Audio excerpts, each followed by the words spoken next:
What is going on, everybody? So today I'm going to do something slightly different, and that is talk about the current state of the Marvel Cinematic Universe. Now, I've been talking about this with all kinds of common circles for years and years, and as a Marvel fan, I've seen the decline of the quality in their movies and shows in real time. I thought it would pass a couple more years until I had to make some kind of video like this. But from the beginning, the second I saw those Disney Plus Marvel show trailers like WandaVision, She-Hulk, and Falcon and the Winter Soldier, there was something in the back of my mind that was telling me something will eventually go wrong and those shows might not be the best idea. But I had no idea those Disney Plus shows would mark the end of the MCU. But it seems like the soul of the Marvel movies is just gone with every kind of artistic propaganda piece they seem to release with these Disney Plus shows and movies. And it doesn't seem like Marvel Studios is making movies for the sake of entertainment or just to make people happy anymore. It seems like they're just pandering to this kind of weird demographic that specifically just wants everyone replaced with totally different genders, orientations, races, just for the sake of replacing it without any kind of soul or purpose. And after silently watching the last few Disney Plus Marvel shows and multiple movies, it's become abundantly clear over and over again that Marvel Studios and definitely Disney have no idea what to do with the Marvel Cinematic Universe anymore. And it just seems like they're trying to make quote-unquote art, but all they're making are propaganda pieces that have some kind of message that's going to be outdated probably in like 10 years anyway.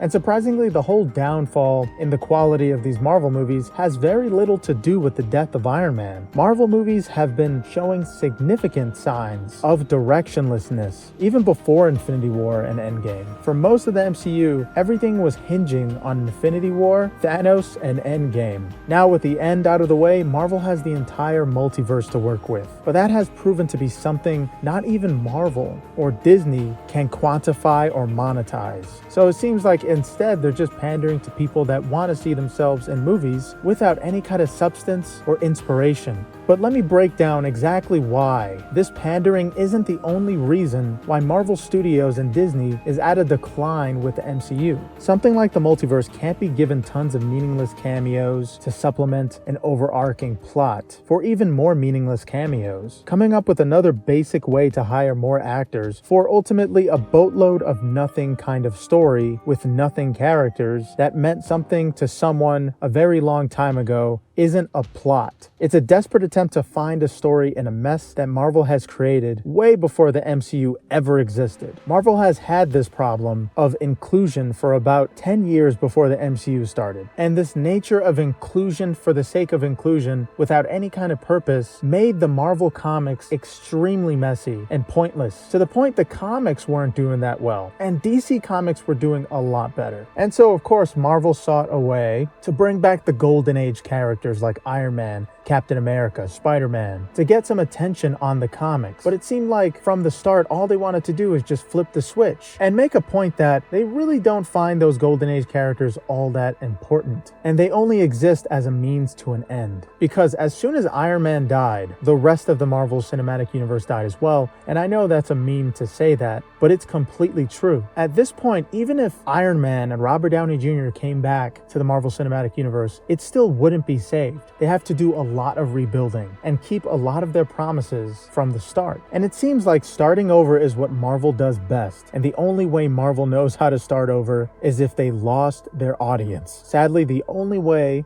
the MCU will ever end properly is if they start over again. And at a certain point, that's exactly how the comics ended, with the page just turning white and with all of the characters being erased from existence. Because Marvel made such an incredibly ridiculous mess with the comics that they had to literally erase all of the characters from existence and start anew. And it seems like the MCU is plagued with the same kind of problem. But the thing is, films age a lot worse than comics. You can see a comic as some kind of novelty that you can look back on every once in a while. But with movies, they usually star real people with real kind of ways of acting. While if you view a comic, you can sort of put a tone and an attitude to a character if they don't have enough, or if it seems like they have the wrong one. And the thing about Marvel Comics is those original characters embodied what everyone wanted to be. And so they projected what they wanted to be onto these characters like Spider-Man, Captain America, Iron Man, especially Iron Man for me. So when I saw Iron Man on the big screen, it didn't matter if he said some kind of horrible word to everyone, if he punched someone in the face. I would think he's the coolest guy in the world because I already projected what I wanted to be into that character. But the problem is, with these newer characters, they are already projected onto from someone else in the real world. They're not who you want to be. They're just some random character that you could probably be tomorrow. They're not actual superheroes, which is the embodiment of impossible expectations. More than anything, people reach for the impossible. They reach for something that's probably never going to happen. Not in this life anyway. And that makes them feel so great, to feel like they can actually become invincible if they work out enough one day, or become as fast as the Flash if they just keep doing track and field. People like to feel invincible. And with all of these ridiculous pandering characters, when I look at them, I just see weakness. I don't see any kind of impossible expectation. I don't see anything miraculous or marvelous. And that's the thing about being immortal or invincible. It never gets old and it never becomes outdated. But with these characters, the second they entered the silver screen, like with the latest Marvel movie, The Marvels, they were outdated because they're an idea that's been pushed on people for so long.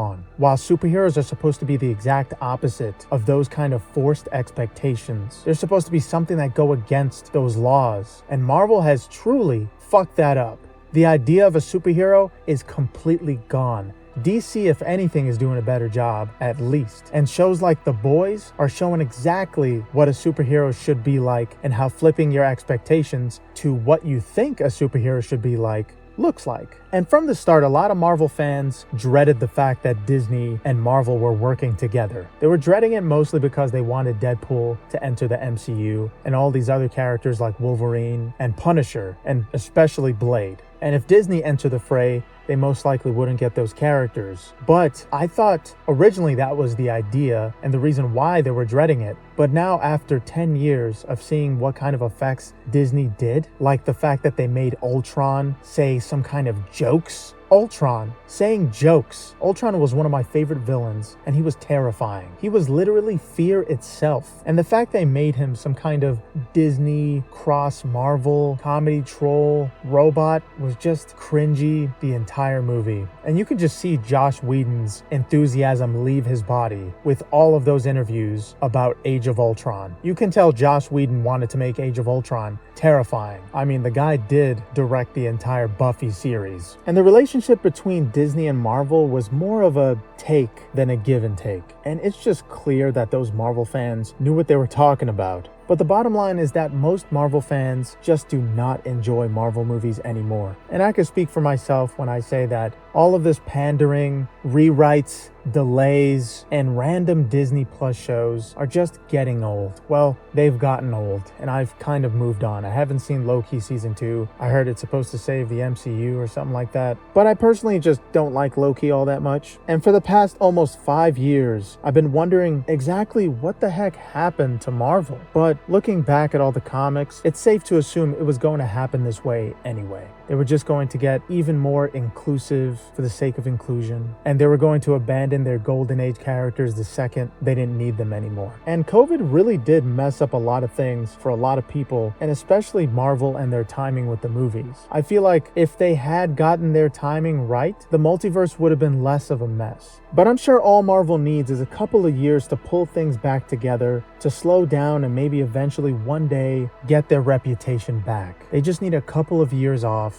And I know it's been some time because of COVID, but they need even more time to get their stuff together and to just put their reputation back together, to make their movies a whole lot better than the comics, and to continue to show the best comics and not the worst, like with Captain Marvel. And the reason why superheroes like Captain America, Spider-Man, Iron Man, and all of the X-Men are so popular is because they have a great reputation. Those characters had enough time to have some of the best reputations in comic book history. And with these characters like Captain Marvel, Miss Marvel, such an original name, and all of these other pandering characters like Spider-Gwen and all that, a character, let alone a superhero, needs a ton of good reputation. reputation. And without that, they're just coming out of nowhere and they don't have a lot of substance to work with. In fact, for the most part, they're boring. If you just include them for the sake of including them without seeing if it's safe or not, I would expect Marvel Studios out of any movie studio to know about their characters. And if they're working with a character that they don't know about, then you may as well just let Fox or Sony make all of the Marvel movies. If you barely have any kind of idea of what kind of reputation all the characters had. I'm Hispanic, I'm Puerto Rican, and I would personally rather have a white man play Mr. Fantastic, the same way I would need a white man to play Tony Stark. The icon and image of these characters is what's the most important, not the race or orientation. Who gives a flying fuck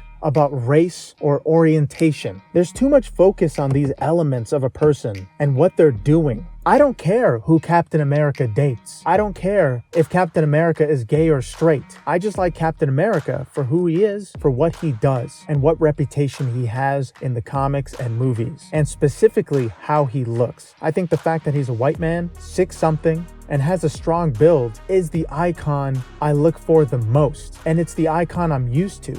I can more relate with that character because I'm used to them because of their reputation. If you just replace Captain America with somebody else and specifically put their orientation before their actions in the story, then I'm not going to know who that character is. They're not the iconic character I grew up with. And a great man once said, "It's not who I am that defines me, it's what I do." But yeah, that's all I got to say about this. Thank you guys so much for watching. Hope you have a great one. I'll see you guys in the next video.